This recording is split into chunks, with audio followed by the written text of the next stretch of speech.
शिवसेनेची अंगीकृत संघटना स्थानीय लोकाधिकार समिती महासंघाचं हे सुवर्ण महोत्सवी वर्ष गेली 50 वर्ष कार्यरत असणाऱ्या या संघटनेची स्थापना हिंदू हृदय सम्राट शिवसेना प्रमुख बाळासाहेब ठाकरे यांनी 1973 मध्ये केली। तेव्हापासून ते आजपर्यंतचा इतिहास आज इथं या अधिवेशनामध्ये आपण पाहणार आहोत। वर्तमानात काय परिस्थिती आहे त्याची उजळणी करणार आहोत आणि भविष्यातील स्थानीय लोकाधिकार समिती महासंघाची बदलती भूमिका ही कशा रीतीने असणार आहे, आज नोकऱ्यांच्या समस्या वगैरे या विषयांवर इथं उहापोह नक्कीच होईल। आज या सुवर्ण महोत्सवी अधिवेशनाच्या निमित्तानं इथं व्यासपीठावर उपस्थित शिवसेनेचे नेते, युवा सेना प्रमुख, महाराष्ट्रालाच नव्हे तर संबंध देशाला आणि देशातील तरुणांच्या मनामध्ये झंझावात निर्माण करणारं नेतृत्व आदित्यजी ठाकरे, शिवसेनेचे ज्येष्ठ नेते सुभाषजी देसाई, शिवसेनेचे ज्येष्ठ नेते दिवाकरजी रावते, शिवसेनेचे नेते अरविंद सावंत, लोकाधिकार समिती महासंघाचे माझे सर्व पदाधिकारी आणि आज खास लोकाधिकार समिती महासंघाच्या निमंत्रणावरून आपल्या सर्वांना परिचित असलेले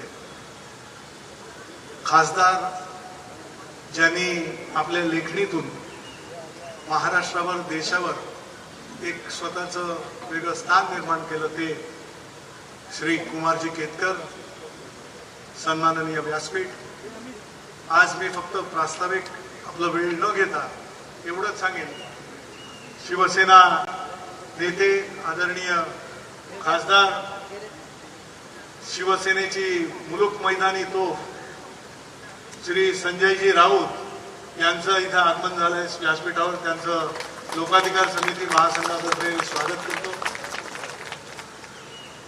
तर आज ही सर्व नेते मंडळी इथं आपल्याला लोकाधिकार समितीच्या पदाधिकाऱ्यांना, कार्यकर्त्यांना मार्गदर्शन करणार आहे। लोकाधिकार समितीचा हा प्रदीर्घ प्रवास, ज्यामध्ये आपण असंख्य आंदोलनं, असंख्य संघर्ष पाहिले, ज्या आस्थापनांमध्ये, ज्या बँकांमध्ये, इन्शुरन्स कंपन्यांमध्ये, एव्हिएशन म्हणजे विमान कंपन्यांमध्ये, ऑइल कंपन्यांमध्ये, रेल्वेमध्ये, जिथे मराठी माणसाला नोकऱ्या मिळत नव्हत्या, मराठी तरुणींजवळ गुणवत्ता होती, सर्व निकष पूर्ण करण्यात येत होते, परंतु वशिला नव्हता। आणि या मुंबई, महाराष्ट्रामध्ये, खास करून मुंबईमध्ये हे वर्चस्व कोणाचं होतं हे सांगण्याची गरज नाही। दाक्षिणात्य काय, उत्तरेतले काय, यांचं आधिपत्य होतं आणि मुंबई तुमची। पण त्यानंतरची जी एक व्याख्या होती, ती व्याख्या पुसून काढली शिवसेना प्रमुख बाळासाहेब ठाकरे यांनी। मार्मिकमधून याला वाचा फोडली आणि बघता बघता हा महायज्ञ पेटला। आज हा सर्व इतिहास आहे। आज या इतिहासातून संघर्ष करत करत शिवसेना इथपर्यंत आली। स्थानिक भूमिपुत्रांचे प्रश्न हे घेताना असंख्य लढे दिले। या लढ्यांमध्ये शिवसेनेच्या या लोकाधिकार समितीच्या कार्यकर्त्यांनी खरोखर स्वतःच्या नोकऱ्यांची आहुती दिली। वेळ प्रसंगी आपण यातना भोगल्या, जेल पाहिलं, परंतु हे आंदोलन कुठे कमी होऊ दिलं नाही।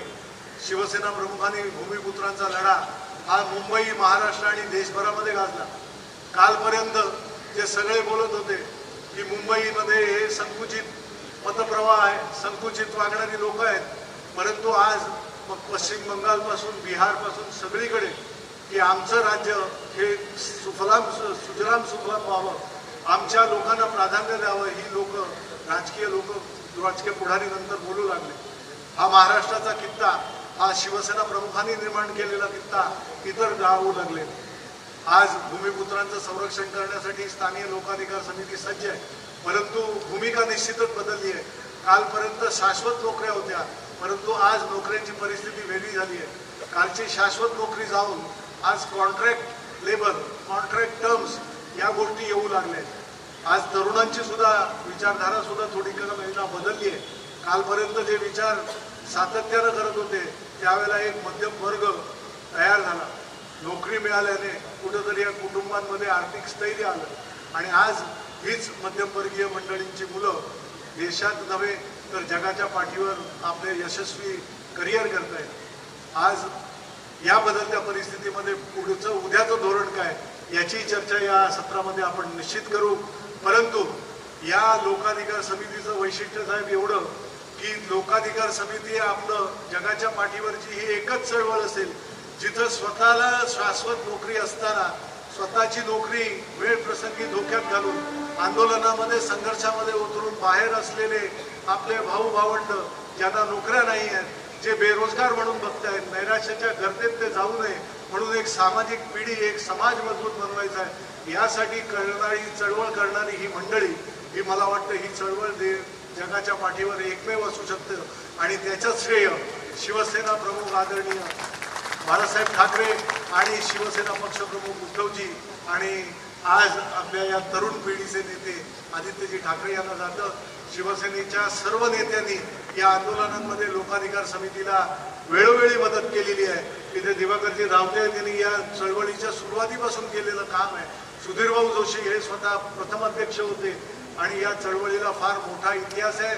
हे फक्त काम भूमिपुत्रांचं करत असताना ज्या वेळी शिवसेना प्रमुखांनी, ज्या वेळी शिवसेना पक्षप्रमुखांनी, पक्षप्रमुख आणि आदित्य साहेबांनी ज्या जबाबदाऱ्या निवडणुकीच्या निमित्तानं या लोकाधिकार समिती महासंघाच्या कार्यकर्त्यांना दिल्या त्या यथेच्छ पार पाडल्या.